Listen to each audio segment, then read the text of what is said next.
এই গণতান্ত্রিক প্রক্রিয়াটা সম্পন্ন হবে। কিন্তু আমরা অলরেডি একটা গণতান্ত্রিক প্রক্রিয়ার মধ্যে আছি। আমি দর্শক দেশ সন্ধ্যার একটি ছোট্ট বিরতি, ফিরছি একটু পর, সঙ্গে থাকুন। দেশ সন্ধ্যা আরো একবার স্বাগত জানাচ্ছি। আমরা একদম শেষ পর্যায়ে চলে এসেছি। জনাব আজিজুল বারী হেলাল, আপনার কাছে যে প্রশ্ন ছিল যে সংস্কৃতি দিতে পারছে কিনা আমি জানি না। আমি আপনি কথা বলছি এটাও সমস্যা, কিন্তু গত 16 বছর কিন্তু বিএনপিকে দমিয়ে রাখা হয়েছে।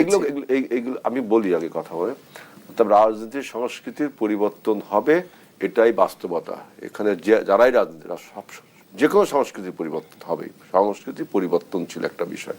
আমার বক্তব্য হলো যে তুষার ইমরান একটা কথা বলেছে, ভালো কথা না কি ধরনের কথা এটা আমার জানা দরকার, যে রাজনৈতিক দলগুলো রাজনীতি করছে মানে কি বাংলাদেশে রাজনীতি আছে? আপনার পলিটিক্যাল সায়েন্সের রাষ্ট্রবিজ্ঞানী কি বলে যে সরকার যে ডেফিনেশন, যে উপাদানগুলো সরকার গঠনে লাগে তার মধ্যে রাজনৈতিক দল একটা উপাদান, তাই না? এবং সরকারও একটি পলিটিক্যাল গভর্নমেন্ট থাকে। বাংলাদেশে পলিটিক্যাল গভর্নমেন্ট কিছুদিনের জন্য থাকে না। আমাদের দীর্ঘদিনের খাসলতের কারণে আমরা একটা বন্ধ ব্যবস্থা করেছি, যে একটা নন পলিটিক্যাল গভর্নমেন্ট, অর্থাৎ একটা নিউট্রাল লোক যারা পলিটিক্যাল বিবর্জিত, যদিও পলিটিক্যাল বিবর্জিত কোনো লোক হতে পারে না। অ্যারিস্টটলের থিওরি তারই ভুল হয়ে যায় যে মানুষ মাত্রই রাজনৈতিক একটা সচেতন মানুষ, তাই না? তারপরও আমরা কিছু নিউট্রাল লোক নিয়ে একটা তত্ত্বাবধায়ক সরকার করি, যে সরকারের অধীনে আপনার পরবর্তী নির্বাচনটা হবে এবং সে কিছু রুটিন দায়িত্ব করবে, ইমার্জেন্সি দায়িত্ব পালন করবে। এখন যদি আপনি রাজনৈতিক দলগুলো কাজ করছে তার মানে রাজনীতি আছে, এই কথাটা ঠিক না। রাজনীতি যেহেতু সরকার অরাজনৈতিক, অর্থাৎ রাজনৈতিক শূন্যতা ছিল, তাই না? জি, রাজনৈতিক শূন্যতা কখনো যখন সরকারটা অরাজনৈতিক হয়। আপনার আওয়ামী লীগের আমল যে গণতন্ত্র ছিল না, কিন্তু তারপরেও বাংলাদেশের অন্যান্য রাজনৈতিক দলগুলো এই গণতন্ত্র ছিল না বলে চিৎকার করতো, তাই না? গণতন্ত্র ছিল না বলে চিৎকার করতো, মিছিল করতো, মিটিং করতো, বাধা পেত, মার খেত, গুম হতো, খুন হতো। সেই গুম খুন মার খাওয়ার সেই সংস্কৃতিটা নেই। এখন সবাই কথা বলে, কিন্তু কার কাছে বলছে? সে তো অরাজনৈতিক। সুতরাং এই অরাজনৈতিক সরকার যদি থাকে, রাজনৈতিক শূন্যতা যদি তৈরি হয়, তাহলে আমরা অতীতের অনেক প্রেসিডেন্স থেকে দেখতে পাই সেখানে নতুন করে ফ্যাসিবাদ তৈরি হয় বা মাফিয়া তৈরি হয়। যেমন 2008 সালে আপনার 2 বছর একটা মাফিয়া ছিল, 2 বছর একটি ফখরুদ্দিন মইনুদ্দিন সরকার ছিল অন্যায় অবৈধভাবে, এবং 2 বছর থাকার ফলে বাংলাদেশে কি জন্ম দিয়েছিল? 17 বছরের ফ্যাসিবাদ। আর এই সরকার আপনার গত 6 মাসে এখনো নির্দিষ্ট করে বলতে পারেনি তাদের ক্ষমতার মেয়াদ কতটুকু। এটা কোনো সিদ্ধান্ত হলো? ক্ষমতার মেয়াদ, তাদের মেয়াদ রাজনৈতিকভাবে তারা কতদিন ক্ষমতায় থাকবে। নির্বাচন কবে হবে? 2টো ডেট দিয়েছে, তাই না? 2টো ডেট দিয়েছে, যে ডেটটাকে পলিটিক্যাল পার্টিগুলো ক্রিটিক্স করছে যে অনেক লম্বা সময় দিয়েছেন আপনি, এর আগেই করা যায়। আর যেহেতু আপনি একটা দুর্বল এবং অদক্ষ এবং অনভিজ্ঞতার সরকার, আপনি এত লম্বা সময় নিয়ে ক্ষমতায় থাকলে এদেশে আরো অনেক তর্ক বিতর্ক হচ্ছে। সুতরাং আপনি এখনো আপনার মেয়াদ কতদিন হবে আপনি পরিষ্কার করতে পারেননি। এই জন্য আমরা বলছি যে আপনার প্রত্যেকটা কথা কিন্তু ধোঁয়াশা, অস্পষ্ট। এর ফলে আমরা বলছি যে রাজনৈতিক শূন্যতা চলছে বাংলাদেশে এখন। এই শূন্যতার স্থানেই কিন্তু আপনার বিভিন্ন রকম ষড়যন্ত্র ভর করছে। আমরা তো 31 দফা সংস্কার প্রস্তাব দিয়েছি, এবং সরকারও তার 14টি কমিশনের 4টা না 5টার কমিশনের কিন্তু রিপোর্ট অলরেডি জমা হয়ে গেছে। 6টার কমিশন অলরেডি জমা হয়ে গেছে। তাহলে এই রিপোর্টগুলো নিয়ে দ্রুত কেন আপনার রাজনৈতিক দলগুলোর সাথে বসছে না? কথা হয়েছিল 31শে ডিসেম্বরের মধ্যে সমস্ত কমিশনার রিপোর্ট দিবে, এবং জানুয়ারির প্রথম সপ্তাহে সমস্ত রাজনৈতিক দলগুলোর সাথে বসবে। কিন্তু দেখেন, মিরাকেলি হোক আর অলৌকিকভাবে বলবো না, মানে উদ্দেশ্যমূলক ভাবে হোক বা যে কোনো কারণেই হোক, আবার সেটা দেরি হয়ে এখন হচ্ছে মধ্য ফেব্রুয়ারিতে বসবো।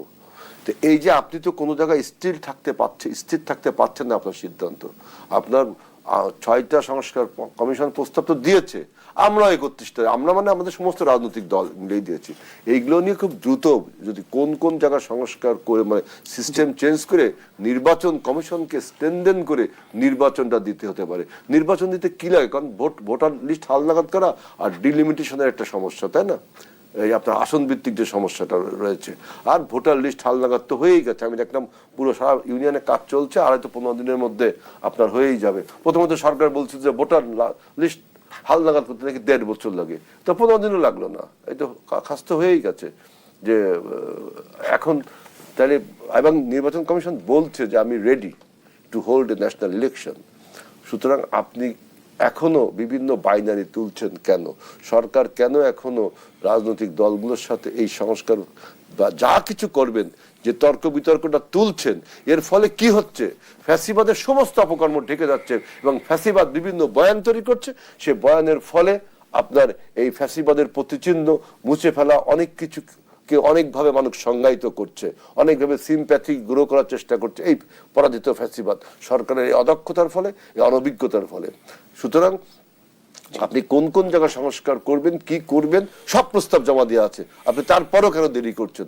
সুতরাং আমরা বলছি যে 32 নম্বর ধানমন্ডিতে কালকে যে ঘটনা এখনো ঘটছে, এইসব ঘটনা কি আপনি নিজে ঘটতে দিচ্ছেন যে যাতে আপনি ক্ষমতার চেয়ারে বেশি দিন বসতে পারেন, ও তার নির্বাচনের বিষয়টা পিছনে চলে গেল, আপনার এইসব নিয়ে আলোচনা হবে?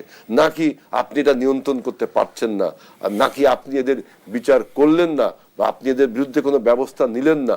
এই সব কিছু কিন্তু জনগণের কাছে একদিন পরিষ্কার হবে।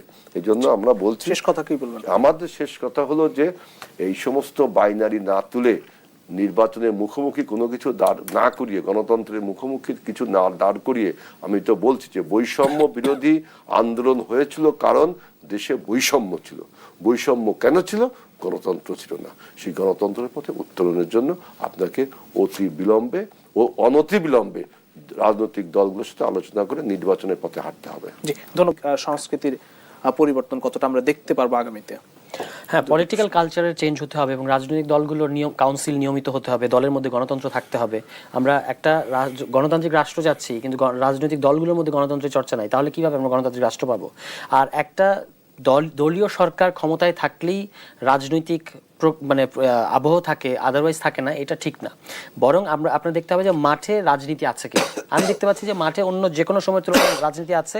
আর নির্বাচন নিয়ে যে মানে নির্বাচন নিয়ে কনফিউশনের কোনো সুযোগ নেই। নির্বাচন হ্যাঁ, এই যে 111 ঘটে বাংলাদেশে, এবং চাইলেই নির্বাচনের নাম দিয়ে কোনো সরকার এসে এবং লম্বা সময় থাকতে চায়, এটা ঘটতে পারে। কিন্তু বাংলাদেশের সাংবিধানিক ক্ষমতার একটা বিশেষ ধরন আছে, সেই কারণে এটা ঠিক করতে হবে। তখন রাজনীতি ছিল, এটা গণ অভ্যুত্থানের পরে গঠিত সরকার।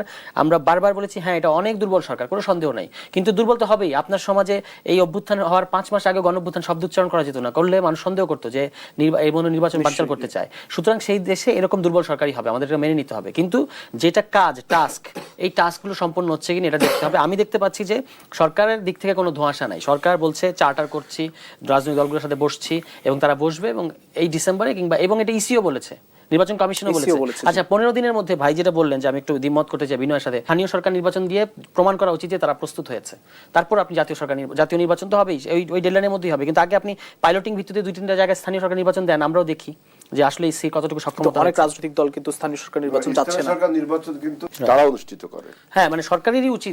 এখন এই প্রশ্ন আছে, ইসি তো আগের আইনে আছে, 2022 সালের আইনে। ওই আইন তো বিএনপি নিজে বিরোধিতা করেছিল, যে নির্বাচন কমিশন নিয়োগ যে আইনটা। তো নির্বাচন ব্যবস্থা সংস্কার কমিশন নতুন আইন প্রস্তাব করেছে, সেই আইনটার মধ্যে দিয়ে আবার ইসি পুনর্গঠিত হোক, তারপর রাজনৈতিক দলই আসলে সংস্কারের কথা বলছে। সব রাজনৈতিক দল, এই কারণে আমি বলছি যে বিএনপির এই সংস্কার প্রক্রিয়ায় নেতৃত্ব দেওয়া উচিত। আমরা বিএনপির কাছে সেটা প্রত্যাশা করি। আর নির্বাচনের ব্যাপারে এটা